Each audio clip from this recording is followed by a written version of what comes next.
पुण्यतोया Mahanadi cool अनुष्ठित है बोईत बंदाण उत्सव। आज पवित्र कार्तिक पूर्णिमा अवसर में बौद्ध जिलार विभिन्न स्थान में आनंद उल्लासर सहित बोईत बंदाण कार्यक्रम अनुष्ठित होइछि। जिलार विभिन्न स्थान में गुरुवार कार्तिक चतुर्दशी व्रत पालन करा बेले आज बौद्ध जिलार महानदी समेत अन्य नद नदी में श्रद्धालु माने प्रतिशरू बोईत बंदन करिसेंति। विशेष भाव में तैलिक वैश्य समाज पक्षर प्राचीन परंपरा को उज्जीवित उद्देश्य एही बोईत बंदन उत्सव को अत्यंत निष्ठा और श्रद्धार सहित पालन करा जायछि।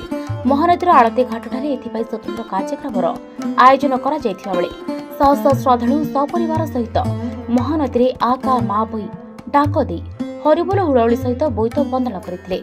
या छड़ा जिलार विभिन्न स्थान में हविष्याली महिला माने तुलसी चौरामूल राय दामोदर पूजा और सूर्य पूजा अर्चना कर शेष आज लक्ष्मी नारायण को पूजा अर्चना करथिले। सेपरी बौद्धर श्री जगन्नाथ मंदिर में चतुर्थ विग्रह राजा राजेश्वर बेशरे भूषित हो भक्त श्रद्धालु को दर्शन देते। या छड़ा बौद्ध जिलार विभिन्न देवादेवी पीठ में आज कार्तिक पूर्णिमा अवसर में विभिन्न आध्यात्मिक कार्यक्रम सहित शह शह संख्यार श्रद्धालुंकर भिड़ परिलक्षित होता।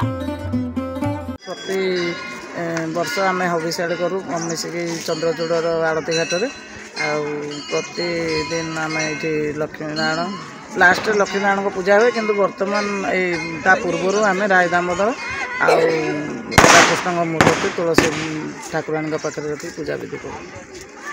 आज आपण मैंने समस्ते जानती तैलिक वैश्य समाज साधव पुआ मान वंशधर आ साधव पुआ मैंने पूर्व काल विदेश को जाई बेपार वाणिज करी आम राज्य को धनशाली करिबारे तांकर निहाती अंशीदार अच्छी तार प्रतीक स्वरूप आमे एई समाज तरफ प्रति वर्ष ये कार्तिक पूर्णिमा दिन गोटे विराट बोईत तैयारी करी आमे समाज समस्ते एकत्रित भाव से दीप जाली आमर शुभ नारिकाल जल ढाली आमे ताकू भसई थाउ आउ एटा गोटे निहाती आमर ओडिया परंपरा। तेबे एभली किछि गुरुत्वपूर्ण खबर देखिबाकू चाहंती आम चैनल को लाइक सब्सक्राइब और शेयर करो।